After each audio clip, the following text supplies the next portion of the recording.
Welcome back to another masterclass. I'm Dr. Naveed Ul Zafar, clinical physiotherapist. Last time we talked about catching things that do not belong in your clinic, cardiac pain, abdominal aortic aneurysm, the red flags.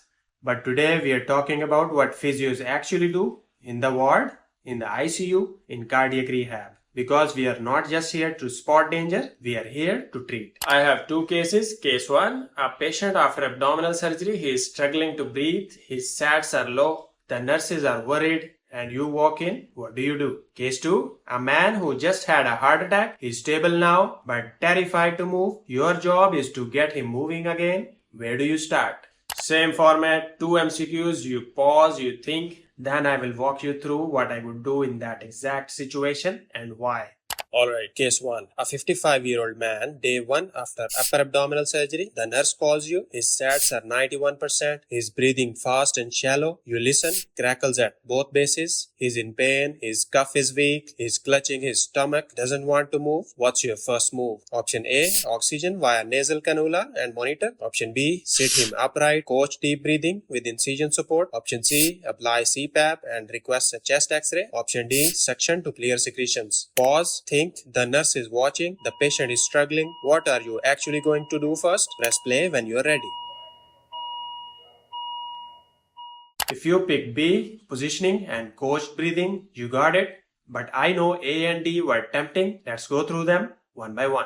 Oxygen and monitor sounds logical, right? SATs are low, give oxygen. But here's the thing. If the lungs are collapsed from shallow breathing, extra oxygen doesn't re-expand them. It just makes the problem. You are buying time, not treating. He needs those alveoli open up. That takes physio, not just a nasal cannula. CPAP and chest x-ray. CPAP is for more severe respiratory failure. This man is day 1 post-op with atelectasis. You don't jump straight to CPAP and waiting for an x-ray before you act. That collapsed lung tissue is getting stiffer while you wait. Start treatment, image later if he doesn't respond. Suctioning, tempting, crackles, weak cuff, must be secretions, right? But suction only clears the trachea and main bronchi. It doesn't reach the lung bases where those crackles are. Plus, it's invasive and uncomfortable. He doesn't need a tube down his throat. He needs coaching to breathe deep and huff effectively. So why B? After upper abdominal surgery, the diaphragm near the incision doesn't move well. The patient takes tiny breaths. The bases collapse. You need to re-expand them. Step 1. Sit him up. Gravity helps the diaphragm descend. Step 2. Your hand on his belly. Breathe in through your nose. Let your belly push my hand. Deep diaphragmatic breaths. Step 3.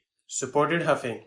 Give him a pillow against the incision like this. And ask him to hold this tight. Take a medium breath in. Like this. Now, huff out.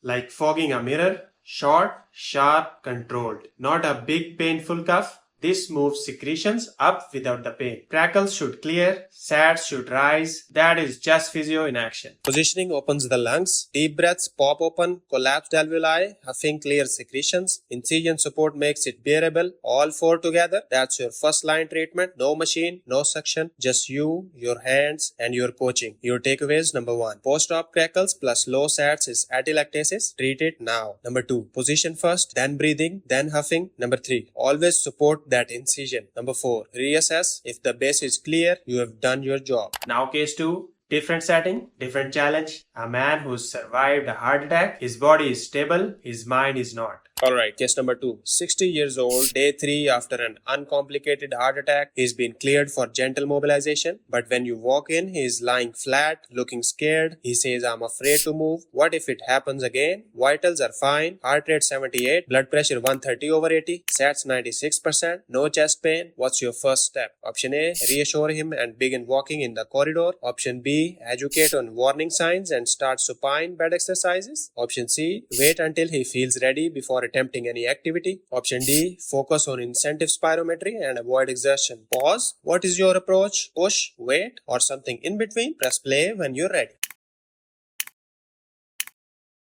The correct answer is B. Educate first, then start with gentle bed exercises. Let me explain. Reassure and start walking. Too much, too soon. This man is genuinely scared. If you brush past his fear and take him to the corridor, his heart rate will spike from anxiety, not just exertion. You won't know which is which, and worse, he'll lose trust in you. Build the foundation first.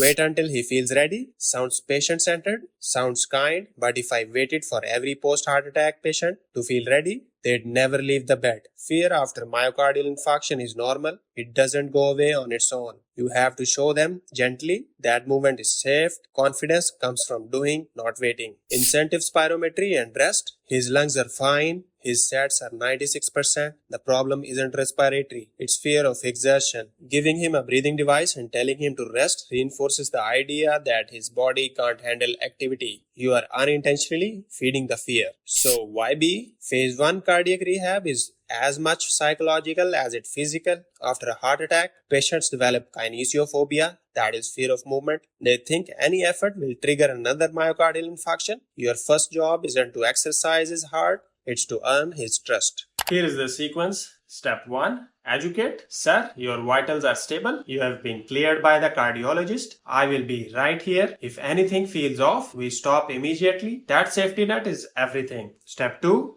Start supine, ankle pumps, heel slides, gentle arm movements. In the bed, low intensity, zero risk. Step 3. Progress to sitting on the edge, supported, feet on the floor. That alone is a huge milestone for someone who is terrified. Then standing, then a few steps, then the bathroom, then the corridor. Each stage builds confidence. Each stage tells the patient, your heart can handle this. You are not as fragile as you think. That's cardiac physio. It's not just reps and sets. It's rebuilding a person. And you monitor throughout heart rate, blood pressure, rate of perceived exertion, signs of distress. You stay within safe parameters, but you don't let fear set the pace. You lead with reassurance and data. That's the difference between a technician and a clinician. Your takeaways: number 1, fear is diagnosis, treat it. Number 2, educate before you mobilize. Number 3, start low, go slow, but keep moving. Number 4, confidence is built in stages, not speeches. 2 cases, one where physio opened up lungs that were closing down, one where physio rebuilt confidence in a heart that was healing. Both are what we do. This is cardiopulmonary physio, not just spotting danger, but being the treatment. Comment below, have you ever worked in chest physio or cardiac rehab? What surprised you the most? Subscribe if you haven't. Share this with your colleague. I'm Dr. Naveed Ul Zafar. See you in the next one.